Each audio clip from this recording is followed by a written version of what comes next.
Page master में आप लोग का स्वागत है। आज हम संविधान में जो 12 अनुसूचियां हैं उसकी चर्चा करने जा रहे हैं, 12 अनुसूचियों की। तो इससे पहले जान लें कि संविधान में 22 भाग, 395 अनुच्छेद और 12 अनुसूचियाँ हैं, लेकिन मूल संविधान में 8 अनुसूचियाँ ही थीं। मूल संविधान में 8 अनुसूचियाँ हैं, लेकिन वर्तमान में 12 हैं। वर्तमान में 12 नहीं, तो इन्हीं 12 अनुसूचियों के बारे में हम डिटेल से आज जानने की कोशिश करेंगे कि किसमें क्या है। उम्मीद है कि ये क्लास देखने के बाद अनुसूचियाँ आप कभी नहीं भूलेंगे। तो आइए शुरू करते हैं। अनुसूची 1 यानी शेड्यूल 1 में है कि भारत राज्यों का संघ है, यानी यूनियन है। यानी कोई भी राज्य भारत में आके मिल तो सकता है, लेकिन इसे बाहर नहीं जा सकता। मिलने का रास्ता तो है, यानी आने का रास्ता है, वापस जाने का रास्ता नहीं है। मान लीजिए नेपाल अगर भारत में मिलना चाहे तो आके मिल सकता है, लेकिन जा नहीं सकता।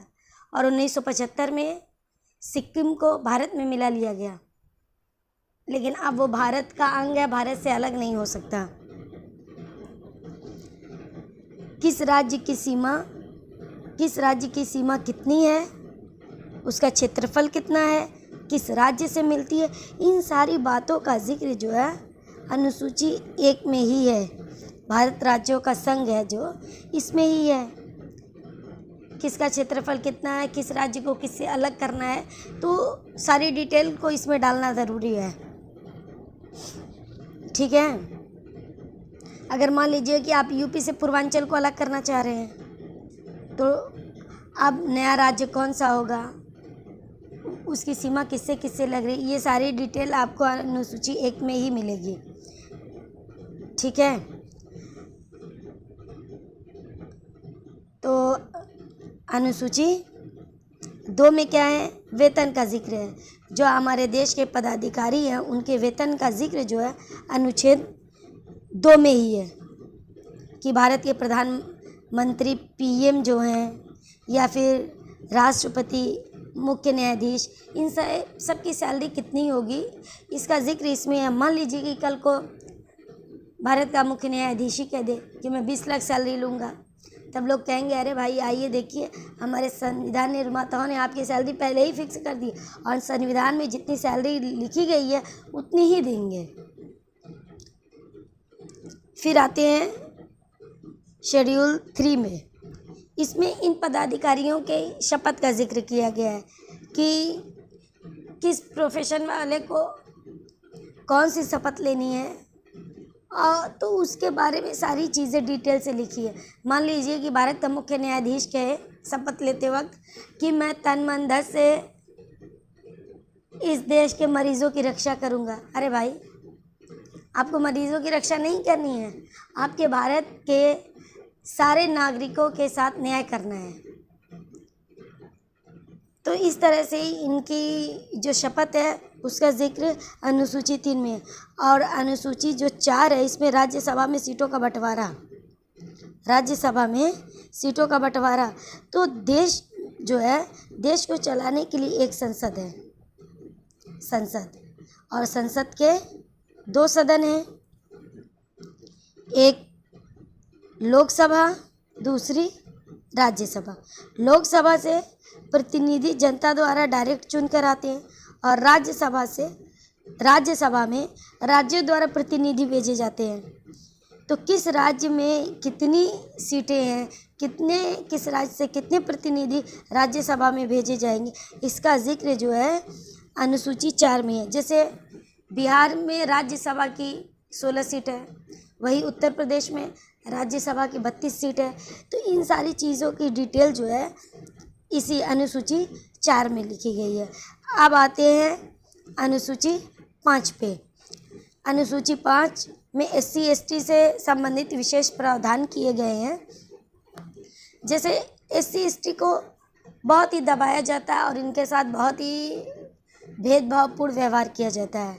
इसको देखते हुए हमारे संविधान निर्माताओं ने लोकसभा में इनकी सीटें आरक्षित कर दी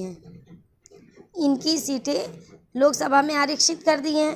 तो कभी कभी आप देखते होंगे कहीं कहीं की सीटें रिज़र्व होती हैं इलेक्शन के टाइम में, कि नहीं यहाँ पे जो है इसी जाति का कैंडिडेट इलेक्शन लड़ सकता है। तो ये सारी चीज़ें जो है हमारे संविधान में पहले से ही लिखी गई हैं। अनुसूची 6 में पूर्वोत्तर के 4 राज्यों का जिक्र है। वो 4 राज्य कौन से हैं? असम, मेघालय, त्रिपुरा, मिजोरम। ये राज्य वो हैं जिनको अपने ट्रेडिशन, अपने कल्चर, अपने रीति रिवाज से बहुत मोहब्बत है। ये उनको बदलना नहीं चाहते। अगर बदलेंगे तो फिर वहाँ पे खून खराबा बवाल होगा। तो हम संविधान को पूरी तरह से इन राज्यों पे थोप नहीं सकते, इसलिए इनको थोड़ी बहुत छूट दी गई है कि अपने ट्रेडिशन के हिसाब से, अपने कल्चर के हिसाब से अपने कानून बना सकते हैं, जिनको संसद एक्सेप्ट कर लेगी। लेकिन हम और आप नहीं बना सकते। ये सिर्फ पूर्वोत्तर के 4 राज्यों को विशेष छूट दी गई है। वो भी कौन कौन से? असम, मेघालय, त्रिपुरा, मिजोरम को। अब आगे आती है शेड्यूल 7।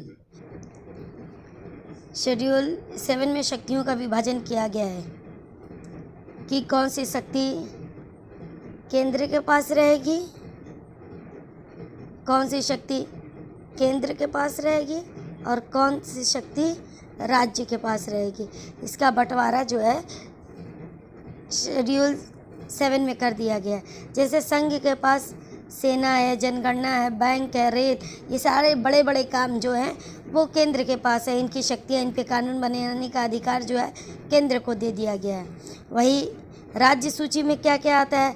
पुलिस है, प्रशासन है, कृषि है, इन सब पे कानून बनाने का अधिकार राज्य सरकार का। लेकिन जो ज़रूरी मुद्दे हैं उन पे अधिकार लेकिन जो ज़रूरी मुद्दे हैं उस पे कानून बनाने का अधिकार दोनों का है, यानी केंद्र का भी है और राज्य का भी है। जैसे शिक्षा, नियोजन, मजदूर, परिवार नियोजन, इन सब पे कानून बनाने का अधिकार दोनों का। वही कुछ अवशिष्ट शक्तियाँ भी हैं, जैसे साइबर है, अंतरिक्ष है, परमाणु ऊर्जा है, ये भी केंद्र के अंडर में ही आती है। तो आई होप कि आप लोग समझ चुके होंगे। मैंने आपको समझा दिया है, उम्मीद करती हूँ कि समझ में आया होगा। अगर मान लो आपको ये क्लास अच्छी लगेगी तो आप कमेंट बॉक्स में एक लाइक कर दें, या कमेंट बॉक्स में आप अपनी क्वेरीज बता सकते हैं कि नेक्स्ट वीडियो आपको किस टॉपिक पे चाहिए। अनुसूची 8 में 22 भाषाओं का जिक्र है, लेकिन मूल संविधान में 14 भाषाएं ही थी। मूल संविधान में वर्तमान में 22 भाषाएं हैं, और ये कैसे आई हम इसको संविधान संशोधन में पढ़ लेंगे। ठीक है। 9वीं अनुसूची जो है वो भूमि सुधार से है। भूमि सुधार में जो ज़मींदारी प्रथा थी उसको समाप्त कर दिया गया, उसका उन्मूलन कर दिया गया, और किसानों की ज़मीन किसानों को लौटा दी गई। लेकिन कोई ज़मीन किसान की यहाँ है, कोई यहाँ है, कोई मान लो यहाँ है, तो अब किसान खेती यहाँ करेगा कि यहाँ करेगा, पानी की व्यवस्था कहाँ करेगा, उसको दिक्कत आ रही थी। तब चकबंदी कर दी गई, यानी इसकी ज़मीन मिला के जितनी हो रही थी यहीं पे सारी दे दी गई, और ये दूसरे अब किसी किसी की यहाँ होगी तो उसको मिला के यहाँ दे दी गई। इसको चकबंदी बोलते हैं। तो चकबंदी से किसानों की ज़मीन इकट्ठा हो गई। तो जो 9वीं अनुसूची है वो संशोधन के माध्यम से, संविधान संशोधन के माध्यम से इसमें जोड़ी गई है, जो हम संविधान संशोधन में ही पढ़ेंगे।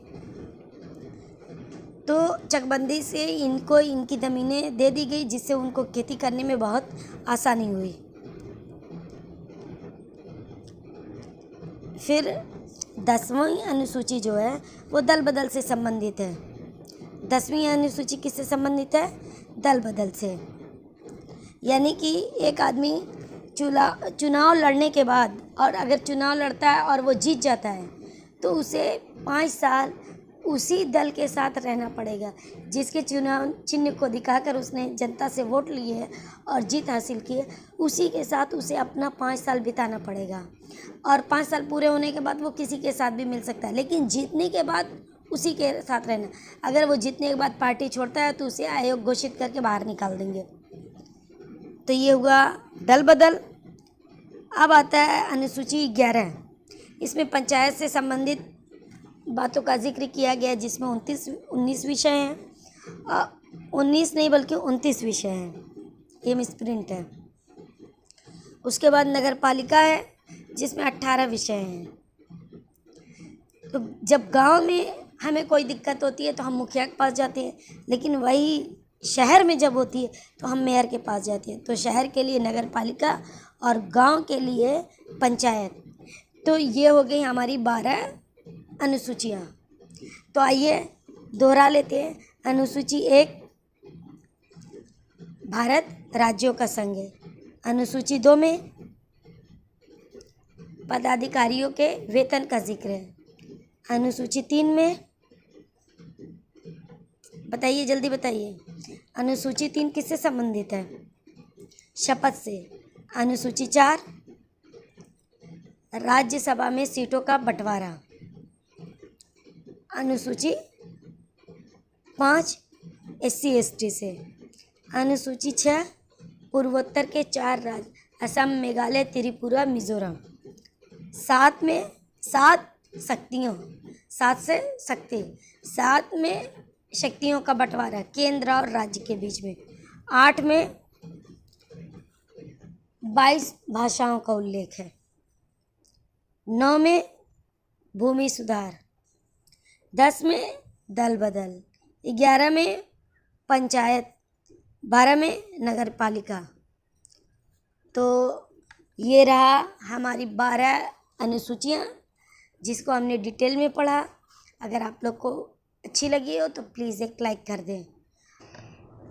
अगर ये वीडियो आप लोग को अच्छी लगी हो, आपके ज़रा भी काम की हो, तो प्लीज़ इसे सब्सक्राइब कर दें हमारे चैनल को, और अगली वीडियो का इंतज़ार करें। इंशाल्लाह हम सारी सीरीज़ को बहुत ईमानदारी से पढ़ाएंगे और आपका पॉलिटी एकदम क्रिस्टल आईने की तरह साफ़ हो जाएगा।